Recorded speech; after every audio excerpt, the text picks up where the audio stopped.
There's transition effect there. I'll change that back to scale because that's the one I prefer. And we'll go back. Also, drawer settings. Now, in your drawer, when you first put Apex on, you'll notice the background on your drawer is black. So if you scroll down to, let's try and find it now. Fade indicator's not nice. Drawer background transparency. Now you can see I've got it set to 0.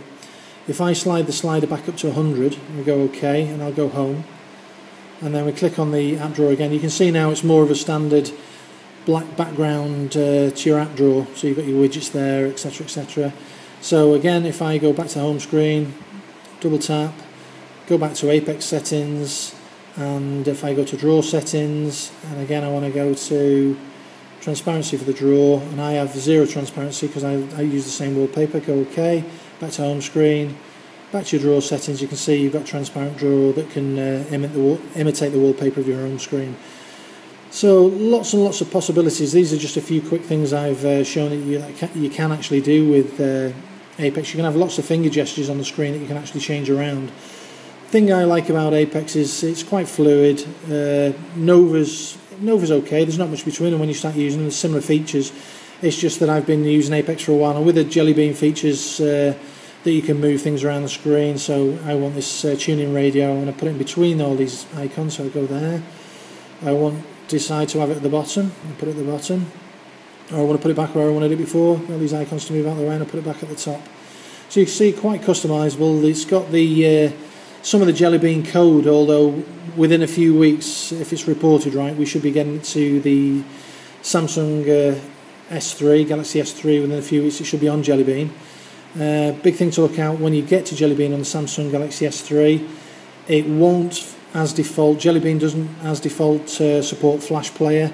It can be side-loaded, although it's not configured correctly to work with Jelly Bean, so some browser options won't quite work properly with it. It's not done by Adobe to work with Jelly Bean, so there are going to be problems. There's going to be much more usage of HTML5 web pages, so that's the general way it's going to go. If you get the update and you're a big heavy Flash user, you like your YouTube via the web page, you're not using the YouTube app, I'd probably hold off till there's a proper fix for it, or somebody actually recodes the latest version of Flash to work perfectly with Jelly Bean, maybe some of the XDA developers. But like I say, there's a quick look at Apex, some of the features. What you can do as well is double tap, manage screens. You want an extra screen, you click, you can have as many screens as you want, you can just keep adding and adding. You've got the same sort of features, you pinch to get your own screens in so you can jump around, pinch again. Generally get to whichever screen you want, so it gives you the view of them. All the standard features that are on the S3 work pretty well and work fine within Apex Launcher. The main bugbear on HTC phones obviously is that HTC's set of widgets are quite well used by a lot of people. So people use the HTC calendar, they'll use the timeline for instance, and they'll also use the news feeds and lots of aggregated things that are just standard HTC widgets.